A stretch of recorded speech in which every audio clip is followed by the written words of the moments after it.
Hello. అన్నా చెప్పు నాన్న. ఎక్కడున్నావు అన్న? ఆఫీస్‌లో రా. పరిస్థితి ఏందన్న మరి? ఏం పరిస్థితిరా?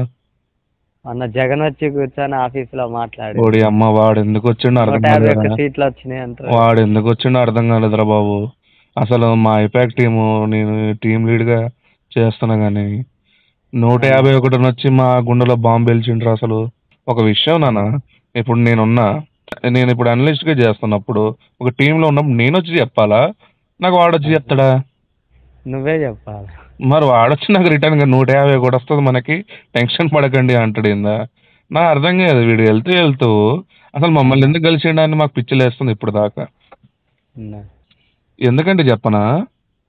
ఇప్పుడు మాతోనొచ్చి వాడు రాగానే ఏ అన్న మొత్తం అందరితోని సెల్ఫీలు దిగిండు. ఆ, మాతోని పని చేస్తే అంటే ఇంతకు ముందు నుంచి పని చేస్తున్నారు ఐపాక్‌లో. వాళ్ళు ఆ, ముంబై సిటిజన్స్ అనమాట. అదే. మొత్తం గర్ల్స్ అంతా. ఉమ్, ఆడోళ్ళని అడ్డంగా బుక్ చేసిండు. ఎందుకంటే వాళ్ళు ఏం చేశారంటే ఇంతకుముందు సూట్లు, బూట్లు ఏసుకొనొచ్చి ఇక్కడ అన్న ఏందది ఇన్వెస్టర్స్ అనేసి చెప్పేసి ఫారెన్ ఇన్వెస్టర్స్ అని చెప్పి వాళ్ళది ఇక్కడ ఒక సినిమా నడిపించిండులే జగన్ మావయ్య. ఆ, జగన్ మావయ్య సినిమా నడిపించిన దాంట్లో మహానటులు లెక్క నటించారు వీళ్ళు. వీళ్ళు హీరోది అయితే అడ్డంగా బుక్ అయిపోయారు. వాళ్ళ అసలు నేను పరిస్థితి ఏంది మరి? వాళ్ళ పరిస్థితి ఏమో గానీ మాతోని సెల్ఫీలు దిగిండ్రా.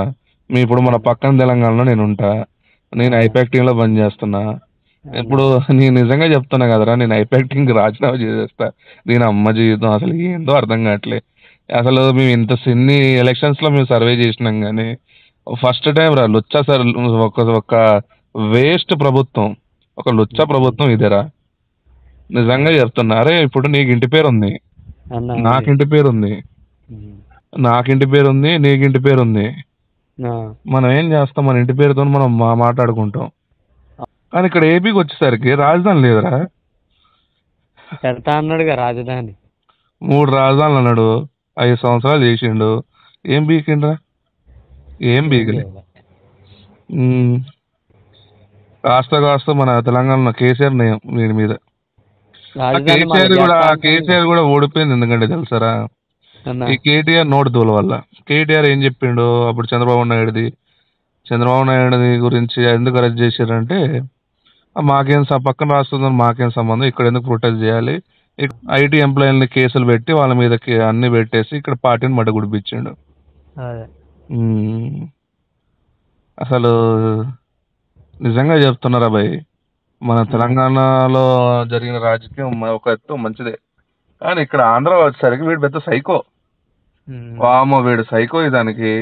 ఎస్సీ, ఎస్టీ, బీసీలు అయితే బతకలేరురా భయ్! వీడు అంటాడు మళ్ళీ ఎస్సీ, ఎస్టీ, బీసీ మైనారిటీలు నా సోదరులు అంటారు గానీ, వీడు ఉమ్. అసలు డెకైట్ వీడు. ఈ 4 తర్వాత మరి జగన్ పరిస్థితి ఏంది? జగన్ పరిస్థితి పక్కన పెట్టరా. మేము ఆయన కోసం పని చేసినాం. డబ్బులు ఇస్తేనే పని చేసినాం అనుకో. ఫ్రీగా ఆ, వాడు పని చేస్తాడు. డబ్బులు ఇస్తేనే పని చేసేది. అవును. డబ్బులు ఇచ్చి పని చేసినందుకు వాడు ఈ రోజు నన్ను చుక్కలు ఏంటంటే మాతో సెల్ఫీలు దిగి మమ్మల్ని అడ్డంగా బుక్ చేసాడు. ఎందుకంటే ఈ రోజు నేను తిరుపతికి వస్తారా, లేకపోతే మా టీం ఉమ్, తిరుపతికి వస్తుంది. రేపు ఎట్లయినా చంద్రబాబు నాయుడు ప్రభుత్వం వస్తుంది. ఉమ్. ఇప్పుడు మమ్మల్ని రానిస్తారా? ఎవరైనా గుర్తుపడితే మమ్మల్ని రాలిచ్చుకొని కొట్టరు. కొడతారు. మరి అసలు అంత అధ్వానంగా తయారైందనమాట. ఆ, ఇక్కడ ఆంధ్రలో సిచ్యువేషన్ ఏంటంటే జగన్మోహన్ రెడ్డికి సపోర్ట్ చేసిన వాళ్ళు అసలు నిజంగా చెప్తున్నా కదా, అసలు ఈవీఎం బద్దలు కొట్టుడు ఏంది, అసలు అవన్నీ ఏంది. ఉమ్, మా ప్రశాంత్ కిషోర్ అయితే మంచిగా తప్పించుకున్నాడు ఐపాక్ టీం నుంచి. ఈ ఆంధ్ర కోసం ఈ గోసం ఉంటదనే ఐపాక్ ఉమ్, టీం నుంచి తప్పించుకొని మొన్న ఒక సర్వే రిలీజ్ చేసిండు. ఆర్టీవీ ప్రకాష్ తోని, రవిప్రకాష్ ఉమ్, తోని ఒక సర్వే చేసిండు. ఒక ఇంటర్వ్యూ ఇచ్చిండు. ఆ, ఆ ఇంటర్వ్యూలో మొత్తం క్లారిటీగా చెప్పేసిండు పీకే సార్ అయితే. ఉమ్, నిజంగా అసలు చెప్తున్నా కదా, వీడు చేసిన లుచ్చ పనులు మొత్తం ప్రశాంత్ కిషోర్ కంట కట్టిండు. ఐపాక్ టీం అని. ఉమ్, అసలు ఐపాక్ టీమ్ ఎన్ని ఒక స్ట్రాటజిస్ట్ అంతే కదరా. ఇప్పుడు మేము చేసేది ఏంది, వీడిని హైప్ చేయడం, వీడి సోషల్ మీడియాని హైప్ చేయడం, పబ్లిక్ ఆ, వీడిని తీసుకెళ్ళడం అంతవరకే కదా. అవును. కానీ వీడు అసలు అసలు నానా చికాకులు చేసిండు వీడు మొత్తం ఇక్కడ ఏపీని మొత్తం. ఉమ్, ఇప్పుడు ఇప్పుడు అన్నా క్యాంటీన్ కూల్చిండ్రు. ఇప్పుడు ₹5 భూమి ఉంది. అవును. ₹5 భూమి ఉంటే ఎవడైనా సామాన్యుడు తింటాడు. అవును. అది ఇప్పుడు మన ఇప్పుడు మన ఏమంటారు, మన తెలంగాణలో కూడా ఉంది. మున్సిపాలిటీ పరిధిలో 5 రూపాయలు బురువు ఉంది, తింటున్నారు. అవును. సామాన్యులు తింటారు, ఆటో ఆ. డ్రైవర్లు, రిక్షా డ్రైవర్లు తింటారు. అవును. అది మంచిదే కదరా. 5 రూపాయలతో ఏమొస్తుంది, ఒక 5 స్టార్ చాక్లెట్ కూడా రావట్లే. అవును. అట్లాంటిది భోజనం అనేది మంచిదే కదా. అవును. అది ఎందుకు అర్థం చేసుకోలేదు అర్థం కావట్లేదు నాకు. దాన్ని వద్దు అనుకున్నాడు. ప్రజా ఏందది మనకి ఒకటి ప్రజావేదిక, ఒకటి మనకి ఇప్పుడు ప్రజావేదిక తెలంగాణలో ఉన్నట్టు ఇక్కడ కూడా ఉండేది. దాన్ని ఫస్ట్ టైం కూలగొట్టిండు. ఆ. చికాకు చేసుకున్నాడు మొత్తం అయితే వీడంతా. అదే అదే. అసలు జగన్ కింద ఉన్న సలహాదారు సజ్జల వీళ్ళందరూ చూసినావా, అసలు ఒక్క పైసా వంత కూడా పని చేయలేదురా వీళ్ళు. అదే. వామ్మో, అసలు వీడి రాజకీయం ఏందో వీడేందో నిజంగా చెప్తున్నా కదా. ఇంకో విషయం తెలుసరా, ఒక అమ్మాయి వీళ్ళ గురించి మాట్లాడి ఆ అమ్మాయి ఏందది చనిపోయింది కదా ట్రైన్ కింద పడి. ఆ అమ్మాయిని కూడా వీళ్ళే సావదంగిచ్చిరా నా డౌట్ రా. అవునా. ఎందుకంటే తల్లి ఎట్లయినా అమెరికాకి వెళ్ళిపోయింది, ఏమైనా జరుగుతుందేమో అని పాపం. ఆ విజయమ్మ అయితే కొంచెం అసలు చాలా హై పిక్స్కి వెళ్ళిపోయింది. మంచిగా ఆలోచించింది. లేకపోతే ఇక్కడ తెలంగాణ ఆంధ్రాలో ఉంటే మాత్రం సావదంగేది. కానీ మా పరిస్థితి ఏందో అర్థం కావట్లేదురా బాబు. అసలు ఇక్కడ ఉన్న రాజకీయం వేరు, ఇక్కడ అసలు నిజంగా చెప్తున్నా కదరా, చంద్రబాబు నాయుడు కోసం అసలు పీకలు కోసుకున్నారంటే ఇక్కడ ఆంధ్రాలో మొత్తం 4 నెలలు నేను చూసినా గానీ పీకలు కోస్తున్నది ఇక్కడ ఆంధ్రాలో, ఇక్కడ చంద్రబాబు నాయుడు కోసం.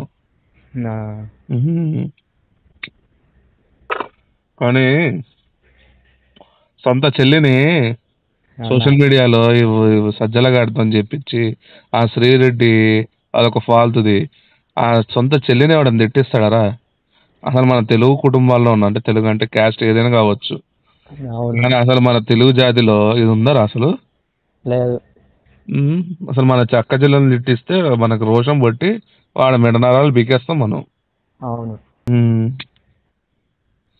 ఏందో అర్థం కావట్లే వీడిది మొత్తం. అయితే రాజకీయం అంటే ఈయన నమ్ముకున్న అందరు వెనుపోటు పొడుస్తారు చూడు. ఇప్పుడు నేను చెప్తున్నా కదా, ఇప్పుడు వైఎస్ఆర్సీపీ నుంచి అంటే కాంగ్రెస్ నుంచి వైఎస్ఆర్సీపీకి వచ్చిన వాళ్ళు అంతా, ఆ బొత్స కానీ అయితే ఫస్ట్ అయితే ఎవరికైతే నోటుదూలు ఉందో వాళ్ళంతా ఈసారి అయితే సంకనాగుతారా.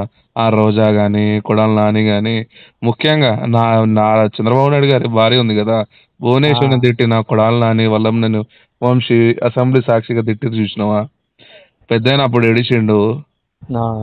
రోజా చేసిన రోజా వీళ్ళంతా అంబటి రాంబాబు మన కాపుకులమే గాని అంబటి రాంబాబు వాళ్ళంతా సంకనాగుతారు ఈసారి. అసలు ముద్రగడ గారి పరిస్థితి ఏందో అర్థం కావట్లేదు.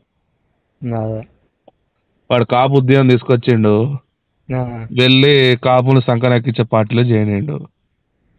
అదేంద్రబాయ్ అంటే నా రాజకీయం ఇదే అంటున్నాడు.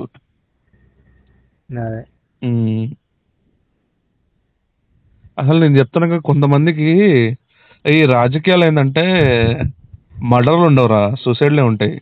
వీళ్ళంతా సూసైడ్ చేసుకున్న క్యాండిడేట్స్ వీళ్ళంతా.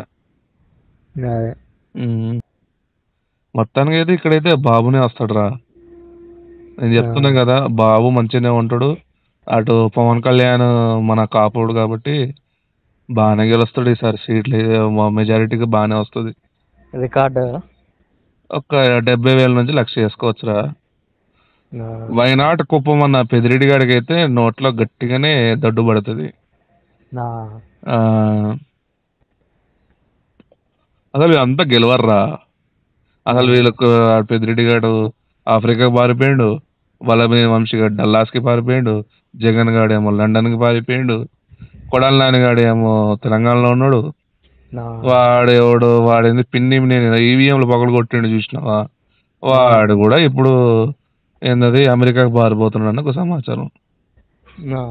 ఎందుకంటే జూన్ 6వ తారీఖు వరకు హైకోర్టు ఇచ్చిందిరా వాడికి ఏం ముట్టుకోవద్దని. ఎందుకంటే వాళ్ళే ఉన్నారుగా, అంత కులపిచ్చిన కొడుకులు ఉన్నారుగా, ఆ కులపిచ్చిన కొడుకులు ఇదంతా చేసిండ్రు. ఈ అమ్మ జీవితం ఈవీఎం అంతా పగల కొడుతుంటే నువ్వు చూసినావు, నేను చూసినావు, దేశం మొత్తం చూసింది, మీడియాలో ప్రతి ఛానల్ చూసింది. ఉమ్, ఏంద్ర భయ్ ఇది అంతా? అదే మన తెలంగాణ రాజకీయం చాలా బెటర్ రా బాబు వీళ్ళకంటే. అవును. సర్రా ఉంటా. సరే.